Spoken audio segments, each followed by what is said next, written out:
വിഷമത്തൊട്ടോ അവന് സാമ്പത്തിക രംഗത്ത് അവന്റെ എല്ലാ അനുഗ്രഹങ്ങളും നശിക്കും, അവന്റെ എല്ലാ സ്വപ്നങ്ങളും തകരും. അതിന് ശിക്ഷയാണ്. അള്ള വിരോധിച്ച ഒരു വഴി സ്വീകരിക്കുമ്പോൾ അതിന്റെ നേരെ വിപരീത ഫലം അവർക്ക് ഉണ്ടാക്കി കൊടുക്കുക. അതാണ് അതിനുള്ള ശിക്ഷ എന്ന് പറഞ്ഞാൽ.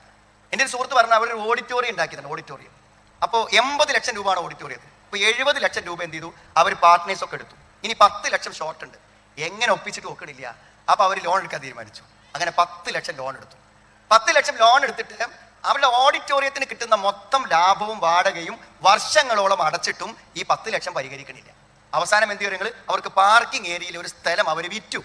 അങ്ങനെ 22 ലക്ഷം അടച്ചിട്ടാണ് അവർ ആ 10 ലക്ഷം വീട്ടിയത്. 10 ലക്ഷം മൂലധനത്തിക്കും 12 ലക്ഷം പലിശക്കും അടച്ചു. നിങ്ങൾ ഏതെങ്കിലും ഒരു ലോൺ എടുത്ത ആൾക്കാരെ നിങ്ങളോട് സംസാരിക്കാനോട് ചോദിക്കൊണ്ട് എത്ര നിങ്ങൾ എടുത്തിരുന്നത്, മൊത്തം ഇത്ര അടച്ചു എന്ന് വെറുതെ ചോദിച്ചാൽ മതി, നിങ്ങൾക്ക് അറിയാൻ പറ്റും. എന്നിട്ട് അവർ മെച്ചപ്പെടും. പിന്നെ അവർ വീട് വിൽക്കുക ചെയ്യണം. പിന്നെ അവർ വീട് വിൽക്കുക ചെയ്യണത് എന്തുകൊണ്ടാണ്? അള്ളാഹു മിൻ ജിൻസിൽ അമലാണ്. നമ്മൾ എന്ത് ചെയ്തോ അതാണ്.